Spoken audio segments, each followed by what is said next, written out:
anybody's out there, we're alive.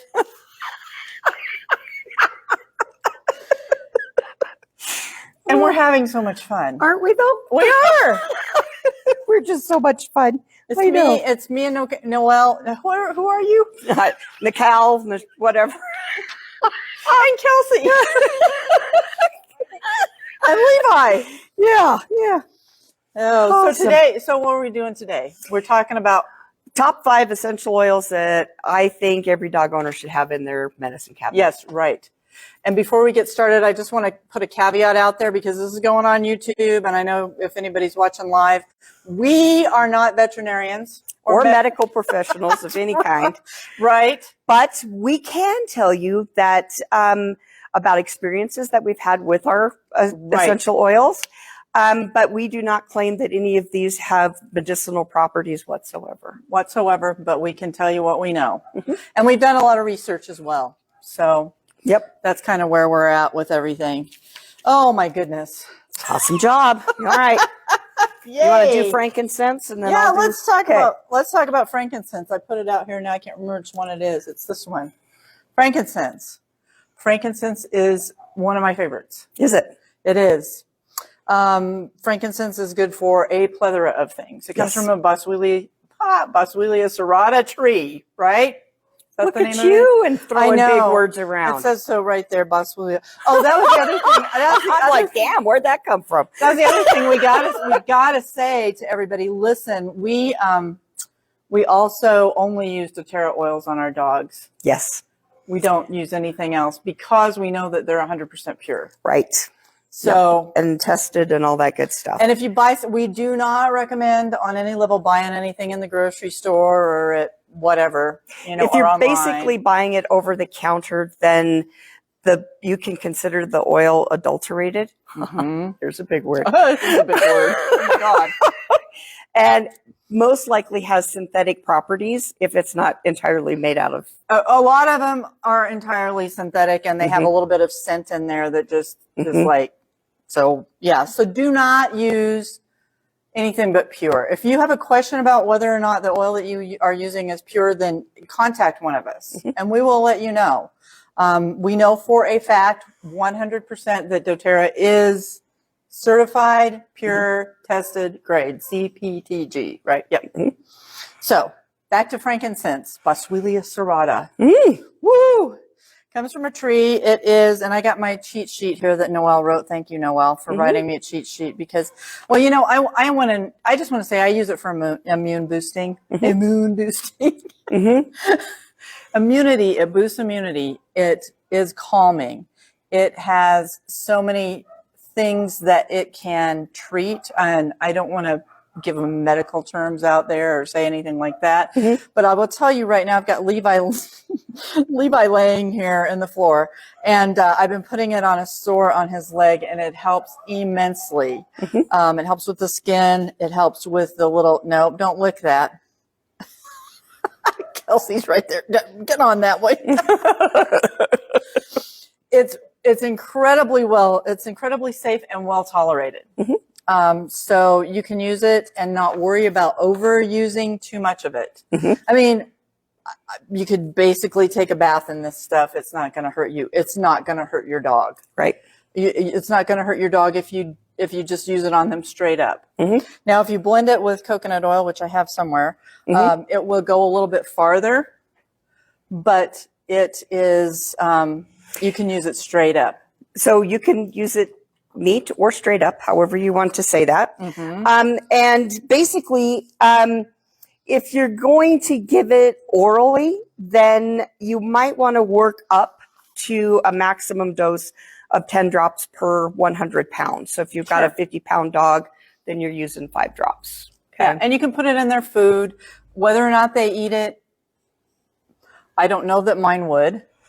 But I can certainly put it on him topically, and that's really the best way to do it. Is to put him on topically. And you can diffuse it too. Put in a diffuser, and it helps, goes through the room, gets in their system because they're breathing it in. But if you want to attack a specific area, lumps and bumps that little old dogs get, some dogs get them younger, but you can put it on there, and the properties that are in the frankincense have been known to reduce those little things, those little fatty tumor things that you get, among other things that we can't say because they'll take away our birthday. I just had the worst thing come into my head. I'm like, fatty tumors. Like you could take a bath in it. These puppies need to go down. I'm sorry. We're having some fun if you haven't noticed. It's all good. We're good. They're going to kick us off Facebook. We don't care. So, and I thought it was so interesting because we were talking about this the other day, that the holistic vet that we do most of our research from uses frankincense. She says when she's birthing newborn animals, puppies, kittens, whatever, that she has frankincense on the towels and frankincense on the people's hands that are handling the puppies as they come out, because that's the first thing that they smell now, and it gives them a calming effect, and it also boosts their immunity from birth, right? It can be used on even the most sensitive of creatures. So if you're hatching chickens, if you've got baby goats, baby sheep, baby whatever, baby babies, we're baby season. You can put a little bit as a tincture on the umbilical cord, put a little bit on your hands, just kind of rub it all over them. And it's a nice, gentle way to go from the womb to being right, because there's that whole stress of being born. You know, that's a stressful situation. Yes, and it will boon the immune. Boon that. Apparently, it's contagious. It will, yes, indeed. So, and the other thing that it's good for is because it's so calming, is like seizures and brain disorders and things that, you know, it's calming. It kind of. So, you know, and they use it in a lot of end-of-life situations, too. So. Having a bad day, put that Bud Light back in the fridge and grab some frankincense. That's right. Rub it on. Maybe not. Maybe grab both. But, you know, when we're talking about dogs that come to classes that might be stressed out, that's a good thing that you would put on them, right? Yeah. Stress. So what about lavender? Lavender is probably the most widely available essential oil out there. And you're going to see lavender offered practically everywhere, from the grocery store to the health food store and everywhere in between. Again, going back to making sure that you're using pure 100% oils that have been tested. And he's peeing on my toy box. Jeez. Yeah. Levi, get over here. So most of those brands that are available, like over the counter, are going to be synthesized, and it's not pure. In fact, it probably doesn't have any lavender in it, except for maybe it's lavender artificial scented. smell. And the thing is, it's not regulated, so oils aren't regulated, so they can say whatever they want. Yep, they can. So lavender is probably one of the most popular oils, and it's used for a variety of different things, like skin conditions. If you've got a wound that you might need some help with, rashes. Your dog's got a rash or something. Yeah, like he's got this thing going on with his leg where he keeps chewing it, and I'm using frankincense and lavender on it right now. Right. It's also good for burns and helps with cognitive function. So if you're losing your brain, grab a little lavender. Well, I thought that was interesting because they've been testing lavender with people that have dementia and Alzheimer's, and the same goes for dogs because dogs get canine dementia, and you can use it on them to help with their, cognitive function. And once again, it's a calming thing, right? It is. Yeah. Absolutely. Yep. That is very cool about lavender. Awesome. All right. Fennel. Fennel is probably one of my favorites. Well, all of these are my favorites, but I love fennel. Fennel, when I think of fennel, I think of licorice or, the seasoning that you put in sausage and stuff. And it smells like that, and that's what it is, actually. It's a spice that goes in there. Yep. It helps with nausea. Yes. So if you've got a dog that gets car sick all the time, or that has, issues in their they're puking. You can use Fennel. You can put it on the back of their neck, rub it in their spine, or you can put it actually straight up on their belly and rub it in a few drops. And, you know, it's another one that's super safe that you really don't have to blend with coconut oil. We recommend that you blend all of these with a carrier oil, but you don't have to. And there's a word of caution here.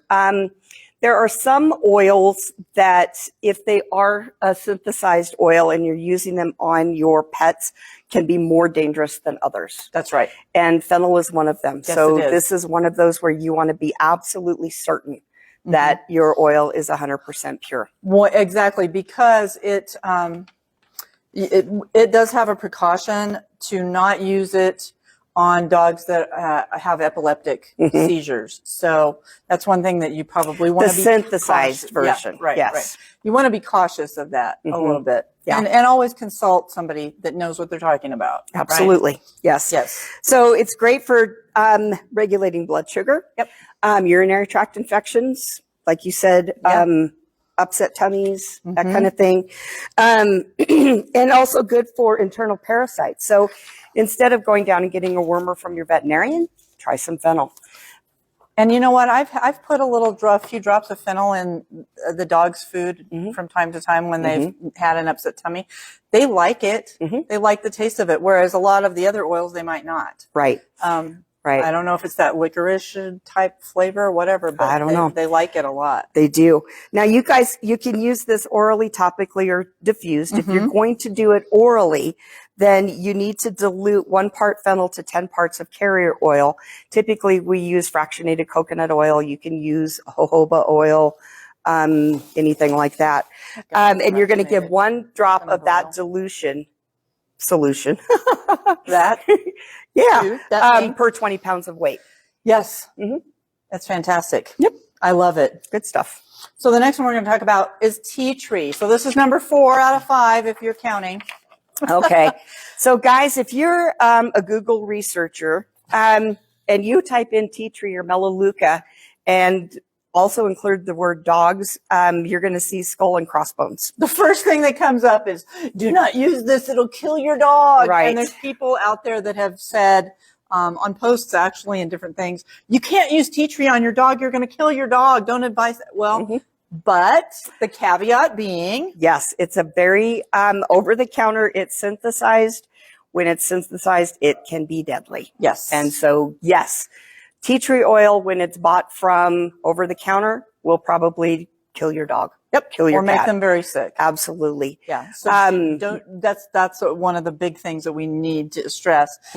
Make sure it's pure. We know doTerra is pure. Yep. If you have a question about that, once again, check with us. We'll absolutely help you.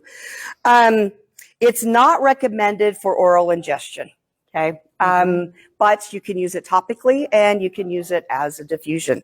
So, I love that, I've used it, I can't tell you how many times on wounds, different, broken, open skin, that kind of thing. So if you've got a rash or anything like that, it really does help kind of. You know what? Kelsey put it on her dog's legs and it healed up the sores really fast. And did you put it on without diluting it, right? I did. Put it on straight. Yep. So you can put it on neat or you can dilute it. It's a little drying if you put it on. I was going to say, if you put it on straight, then it can be drying. But that's great if you've got like a fever blister or any kind of like impetigo or that kind of, well, and you say not to, and it does say that, you don't really want to ingest a lot of it because it probably is not a great oil to ingest. I wouldn't want to. But I did put it in a mixture and put it in Levi's mouth on the tooth that he had a little abscess or something in the back of his mouth. And I mixed it with some clove oil and I put it in there. And in a couple of days that had totally gone away. So you can put it in their mouth on their skin. You just don't want to probably have them. Yep. And I've used it. I get fever blisters. So if I'm too long out in the sun or I sit next to something that's super hot, like a fire, I'll get a fever blister or herpes. Yes. We can't say medical terms on here. Right? We know what it is. If I get an oozy wound on my lip, I'll put some of that on there and by God, it just clears it right up. Yep. Within a couple hours, it was cleared up. So it's basically used as and anti-whatever. So antifungal, anti-inflammatory, what else is there? Bacterial. Bacterial, antiviral. So great thing to have around, especially if maybe you've got sick family. Stick that in your diffuser and diffuse it throughout the house, because that's going to help everybody. Yeah. And that's going to help boost their ability to get through that quicker. Yep. It is for sure. Absolutely. It's great for yeast or bacterial issues that you might be having. So things like athlete's foot, if you've got maybe you got a toe fungus from going and getting your nails done at the the local nail place, you can try putting a little bit of that on there. But be cautious on using it on your dog's paws. Yes. Because you got to think about, this is what I always talk about with dogs. Think about putting it on your armpits. Would you want to do that? No, probably not unless I'm going to run through the front yard going, oh! It would burn like holy heck, right? So, and they sweat through their paws. So you don't really want to put it on their paws. But you could put it on like their legs or their, wherever they've chewed. He's chewed this hot spot, and I've been putting a blend on there. It does include tea tree in it. So beautiful. Yeah. So tell us about the oil. Copaiba, my favorite. Awesome. Absolutely, hands down. Copaiba is the pages and pages in our vet book that talk about Copaiba. Just it's good for everything.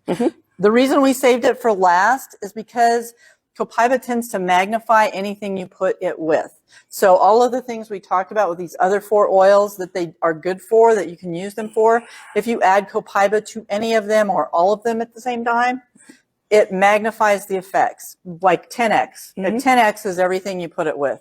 That's what makes it so incredibly powerful. It's also really great for pain management. Levi, no. I know. I saw you licking that spot. Jeez, never let me lick. I know. Dang it. Yeah.